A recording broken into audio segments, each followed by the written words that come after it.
Hi, Jason Garvin, BRS Property Management. I am your property management guy. All things property management you will find here on this channel. I've been really looking forward to this interview with Jim Sommerville.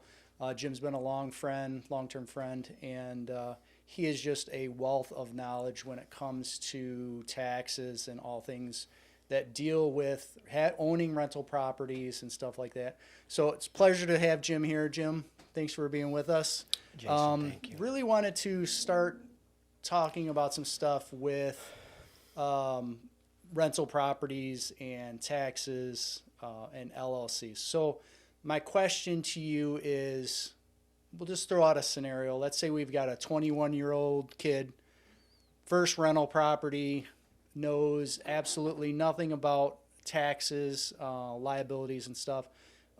He's roughly making, we'll say about $60,000. Got a decent amount to put down. He'll have the 30% to put down. What would you suggest the number one thing he should look for, or the number one thing he should do? Jason, thank you for the invite. Absolutely. Your profession is very influential in Washington, D.C. It's a big part of the gross domestic product, and so there are so many rules associated with real estate. And they're constantly changing. And we have an election coming up. Right. So we need to talk on November 6th because each campaign's policy will be different, in fact, very different. Right. And they won't be retroactive, but starting 1/1/25, everything could conceivably change. And that's the name of the game. So kudos to BRS. Aware of the fact that when you serve your people, some planning's got to be done. Right. We got to gain some facts and then be strategic. Okay, what's the objective? Not everything will boil down to a tax solution, right? It might have to do with things that you guys have all that experience in, the quality of the tenants that are going to be involved. What's the old famous real estate saying? Location. Yep, absolutely. So all of your expertise. That's why it's so important that property management pros and CPAs work together. Yep. You guys bring your skill set to the table, and I bring mine. And we probably bring in someone else too. We might need an attorney, and we probably maybe need some insurance folks, etc. Yep. Because it's all really, really important. Because that young man or young woman is looking to get some property, and the Internal Revenue Code really splits property into about 6 different silos. Residence, personal residence, a rental property, a business property, investment property, maybe something to flip to make a quick chunk of change on, commercial property, and they're all taxed differently. Right. So said individuals thinking, okay, do I have enough money for a down payment? And then there's something I like to call the sweet spot. That income has to be creditworthy enough, right? So he's gonna have to go to a mortgage company and a bank, yep, and find out whether or not he's got enough income to substantiate the ability to make the payment. And then at the same time, he doesn't want to get creamed with taxes. So we do that 6 months beforehand, maybe more in some cases, depending on where he's at in the development of his income and cash flows, and identifying properties. We're all participating in this thing. Right. And so you're suggesting from, say, roughly 6 months to start getting some ideas together. Yes. Of what the plan is as far as how you're going to set up your LLC. Do you recommend an LLC? I do. Okay. I absolutely recommend an LLC. And LLCs are a platform. And then an LLC can choose to be taxed as a sole proprietor, an S Corp, a C Corp, or a partnership if there's another investor. Okay. Okay? And so you have this language called, I'm an LLC taxed as an S Corp. I know it's a little lengthy, but it's very accurate, and it means a lot. What would be the benefit of just being a normal LLC? Because you can jump online and set up an LLC for $50. You can. That's the whole attraction. Because before LLCs came around, you had to incorporate. You had to have bylaws. You had to have board meetings. Right. You had to have directors' minutes. Well, that meant you had several $1,000s a year in attorney fees. So the whole idea was, how can we limit our liability? Because what if said young man or young woman finds a piece of property, wants to turn it into a rental, and someone slips and falls? Right. Now they want to take his personal residence, his car, his savings account, maybe he's got money in a retirement plan they're going to go after. The LLC protects, it carves out just the assets in the LLC, which would primarily be just that property, and protects all of his other stuff. The problem with just being an LLC is that it could be subject to what we call self-employment tax, synonymous with Social Security tax, Okay. FICA tax. Right. And it's an additional burden. But it gets a little bit tricky because the IRS defines rental properties as passive income. Passive income is not subject to self-employment tax. So it depends on whether or not it's strictly a rental, or is he going to put a business in it? That changes the definition of what type of property it is. Now it's not passive anymore, and that self-employment tax kicks in. So you basically have to get all the facts, find out what the objective is of said investor. So if he buys, let's just say, a single family home, Yep. not planning on putting a business in it, creates the LLC, Yes. he is going to file as an S corp. If he's going to just rent it out, I would suggest not filing for the S corp, because if he just rents it out, that income is passive income. It's not subject to the self-employment rule, Okay. because the self-employment is more about those things you do from 9 a.m. to 5 p.m. Monday through Friday. Okay. You got a rental property, hopefully all you do is go to your mailbox once a month and get your check, and Right. occasionally you got to change a faucet or whatever. So that's passive. It's not business, daily business income. It's great. I hope all my clients have a rental property and have a good tenant. It's, from your experience, it works well. If you're really good at it, boy, it's a tremendous living. And I know a lot of folks who want to ease into the sunset when they get to retirement age. They want to just be able to have a few rental properties. It's a little bit lower maintenance. It can be grueling if you have a bad tenant or bad property. The key right? is as long as you screen your tenants right. If you got good tenants, you got a good rental, you get no issues. Yeah. You do bad screening, you got a bad tenant, you got tons of issues. Yep. So Yeah, I've experienced both, a good and bad, and I did ultimately get out. I didn't have the 'Cause you didn't know capacity. me. I didn't have you to screen the tenant. I'm not kidding. I asked my real estate agent, "Hey, what do you think about this said person?" And he said, "Oh, they'll be fine." And 6 months later, I'm like, "Well, Tom, you're crazy." yeah, they're not so good. They're not so good. That's good. I do want to come back though to that LLC conversation and whether you make an election to be an S corp, a C corp, a partnership, or stay a sole proprietor. In the case we just talked about, it's a rental property. We stay as a sole proprietor. Okay. And the really nice thing about rental properties is that when you buy the rental property, there's a thing called cost segregation now. When you buy the property, the tax law allows a company that's well-versed in this, the architects and engineers, to carve out some of it as not the cement foundation and not the steel beams, but available for an immediate write-off using Code Section 168 or 179. In other words, there's a big tax benefit in the year of acquisition when you close. Okay, it's called cost segregation. It's called bonus depreciation. It's so attractive. It was done by the industry to promote real estate purchase growth and income producing property. So it's fantastic. And then the other nice thing is, even the part that's not immediately written off gets depreciated over several years. Well, that's not money out of your pocket. What is the term? How long can you write that off? If it's residential rental property, you can write it off over 27 and a half years. If it's commercial property, you write it off over 40. Now, that's not a real big write-off, but it depends on the purchase price, right? But the nice thing is once you're going along, you get to deduct that number, but it's a paper deduction. It's not money out of your pocket. You paid for it many years ago. You get those deductions, but meanwhile, you're collecting the rental income. So a lot of our clients have positive cash flow in the rental properties, but no taxable income associated because they got the benefit of the depreciation. So you're putting cash in your pocket, but you don't have taxable income. You have enough deductions, thanks to depreciation, to not have to pay tax on that. The S election. Let's back up just for 1 second. So you depreciate it, let's say, for the 27 years. So now, let's say you've had the property for, let's say, 35 years. Now you're getting ready to sell it. So now do you pay back all that depreciation when you sell it? You're right. You pay back You're all right. that depreciation in Right? taxes. You've gotten the benefit of all those deductions over the years. So now your cost basis has been reduced down to nothing. Right. And if you sell it for what you paid for it, then that whole amount's a gain, all taxable gain. The beautiful thing is that So let's say you've depreciated that asset.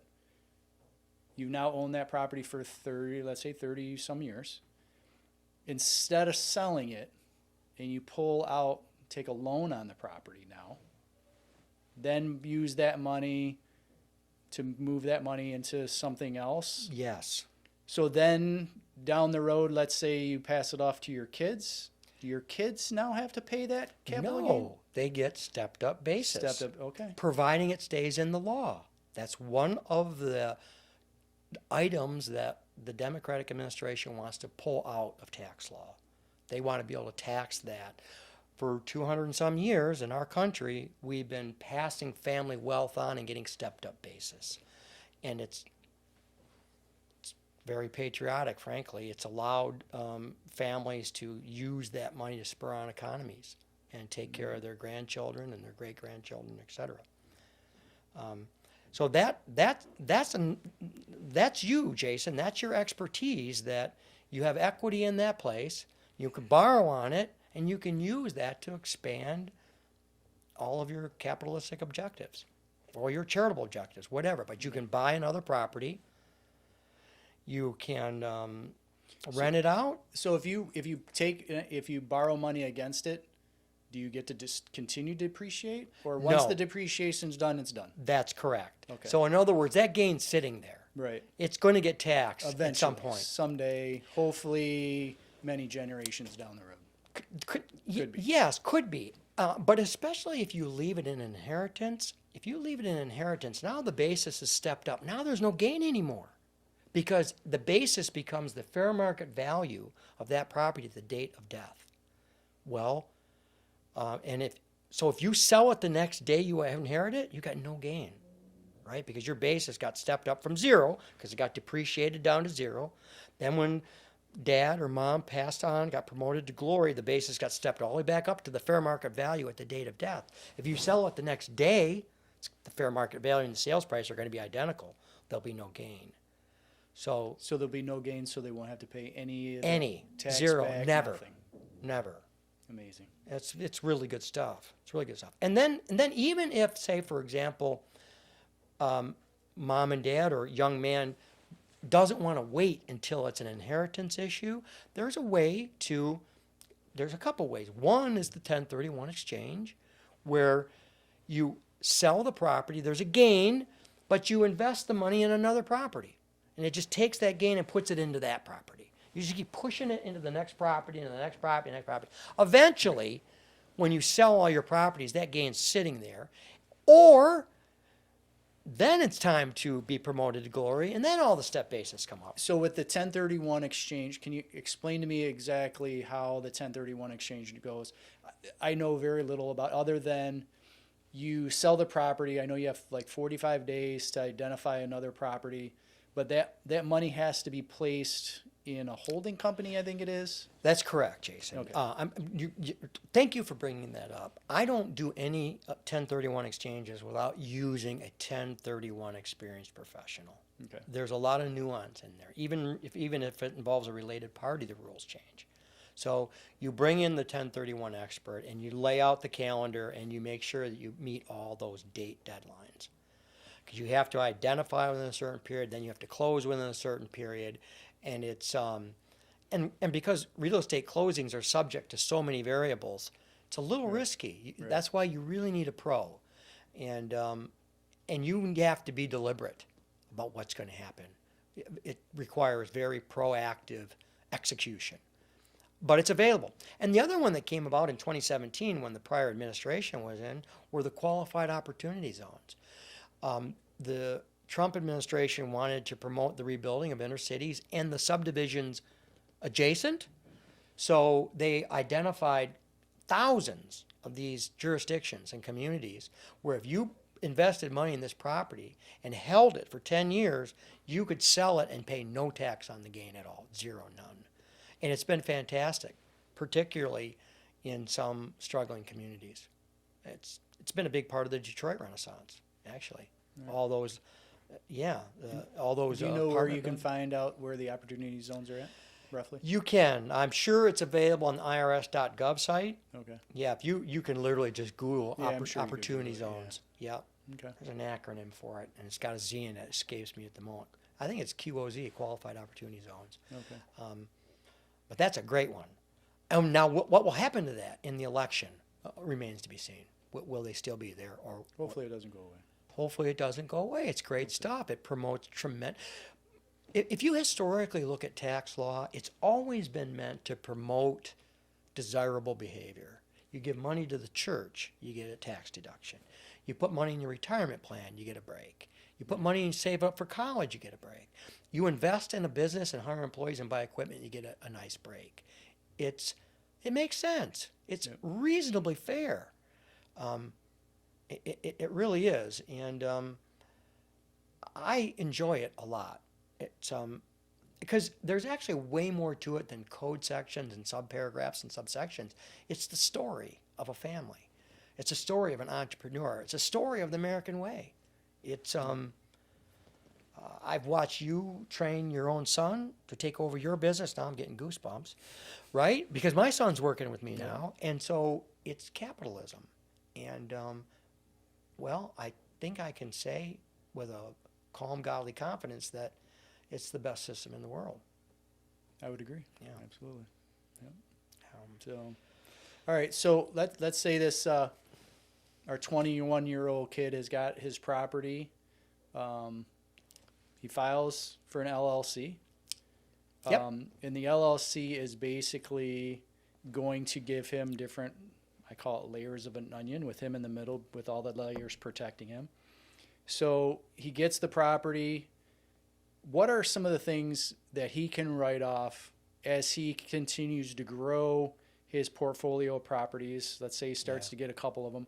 What are things that he can legally write off, and what are some of the things that you've seen people try to write off? Yeah.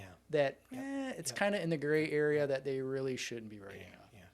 There's a real easy answer to that, and I like to share this with clients, that any penny you spend that is associated with generating income on that property qualifies. So when you put that big umbrella on it, you can say, well, gosh, I got to drive to go do this, so certainly my mileage or some of my auto expenses deductible, or I got to spend time on my laptops, etc., finding things. I got to pay for internet. I got to use a cell phone to call prospective tenants, etc. It's a lot of stuff. If you look at, just take an example, what goes on in a given day, any effort that has a penny attached to it qualifies as a deduction. And the accounting principle of that is called the matching principle. You're trying to generate income, and every expense that's matched to that income is a qualified deduction. Now, there's a rule where if something's going to last longer than 12 months, it gets what we call capitalized. It gets set up on the balance sheet and depreciated. If it's going to be used up in 12 months, it's immediately written off as a tax deduction. So if you buy a new refrigerator, you have to depreciate, you have to write that off over several years. There was so much confusion on this that the IRS recently published some simplification rules where they allowed some repairs and maintenance elections to be made that provide safe harbors. That if your number is either, it depends on the size of your company, is $5,000 or less, then anything you buy, say you bought a refrigerator that's energy efficient, it's the newest thing on the state of the art, and it's $4,000, it's under the $5,000 threshold, you can write it off as a tax deduction in its entirety in the year of acquisition. First year, okay. Yeah.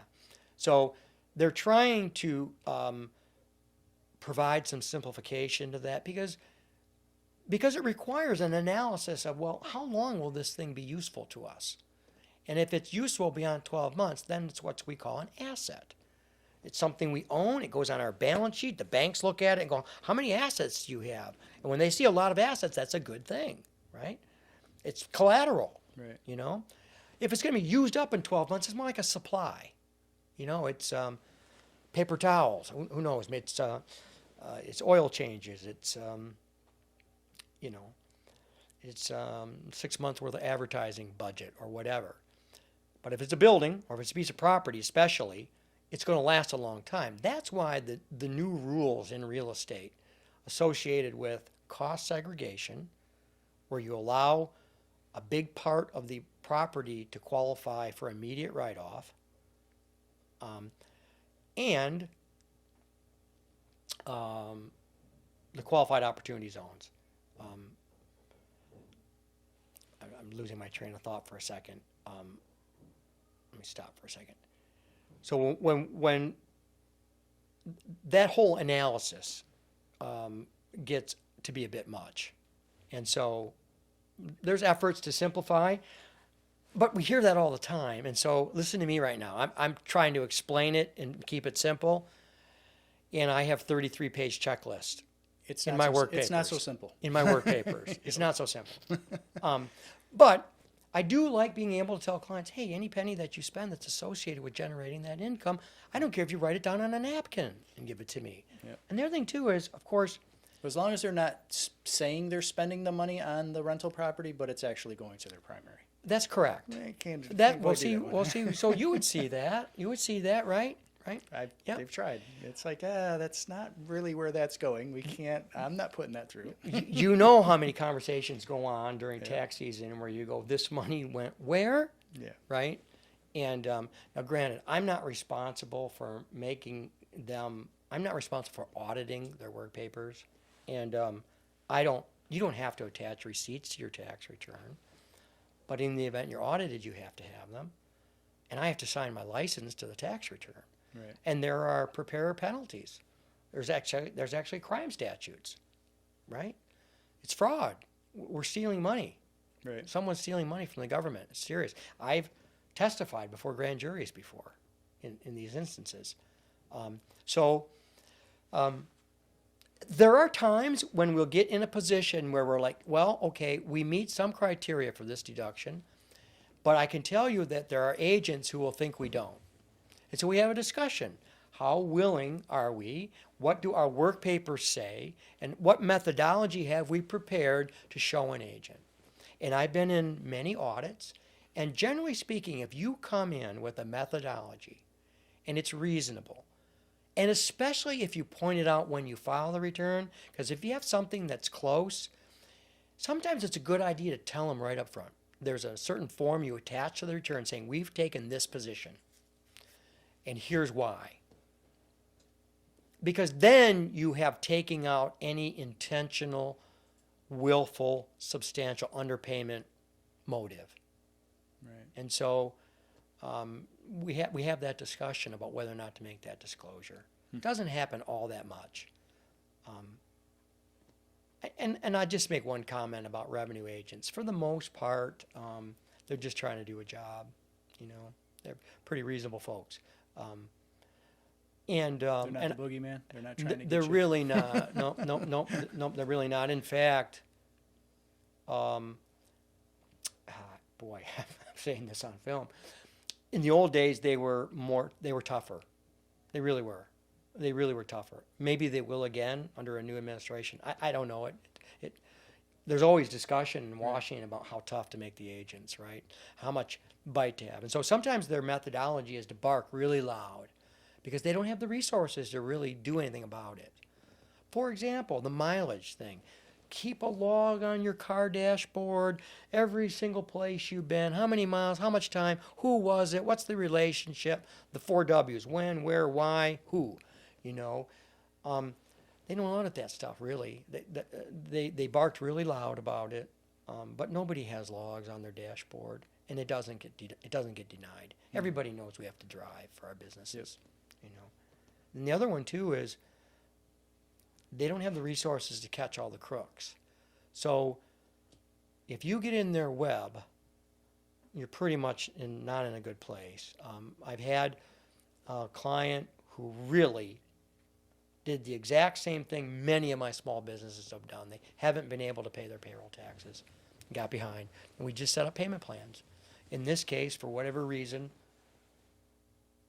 there was a relationship in family that had crime in the past, and so they decided to go after this gentleman, and they subpoenaed 2 years of my emails, 3 years of my work papers, and they had me testify before a grand jury, and it passed with flying colors. The man did nothing wrong. He really didn't. He did end up going to a white-collar crime camp for 14 months, and it was grievous. It was really disappointing. You know, the attorneys from the Department of Justice in Washington, D.C. came up here, and when they asked me for my experience, that I was qualified to be there, I told them what I had seen, and they stopped me pretty quickly, like, well, now you're just preaching. But you asked me what my experience was, and I'm telling you, I've never seen this prosecuted as a crime. And then what happens is they splash it on the news. That is a deterrent, so it's effective. So I don't blame them. I think it's probably a good methodology. What else are you going to do? If you don't have the resources, you have to find some way to put a little bit of accountability into the public. Right.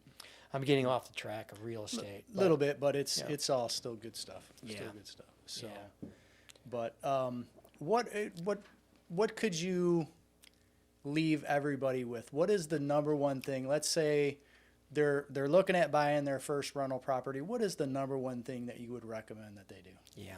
There's a couple real simple principles that everybody needs to know, especially if they I love rental properties. I think it's great. I think it's a great thing to do.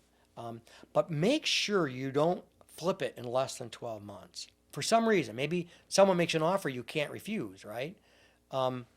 Because then you lose capital gains treatment. You have to hold a property for 12 months or longer to get the favorable capital gains treatment. Turns it from short-term to long-term. That is correct. Yep. That is correct. So just always be mindful of every property you have. How long have I had it? Right. So what is the tax difference between short-term and long-term capital gains? Well, short-term capital gains are not capital gains. They're ordinary income. So it could be as high as the highest ordinary income rate, I think, is 39%.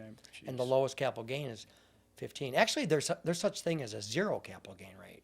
If your because the capital gain rate goes from 0 to 15 to 20, and it depends on what other income is in your tax return. If there's very little other income, then you might be taxed at a zero rate. I've had that happen before.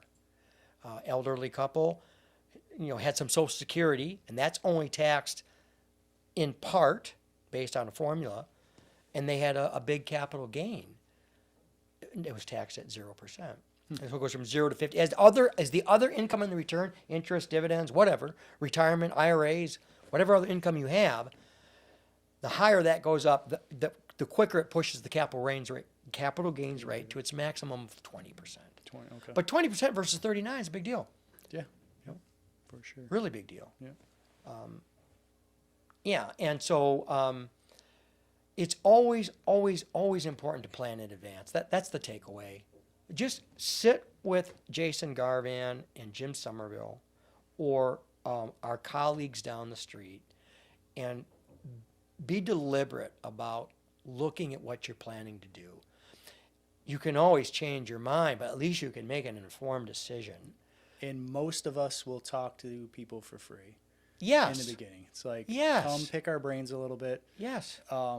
I think it's huge to talk to a property manager. I know a lot of investors that are horrible landlords because they're just too nice.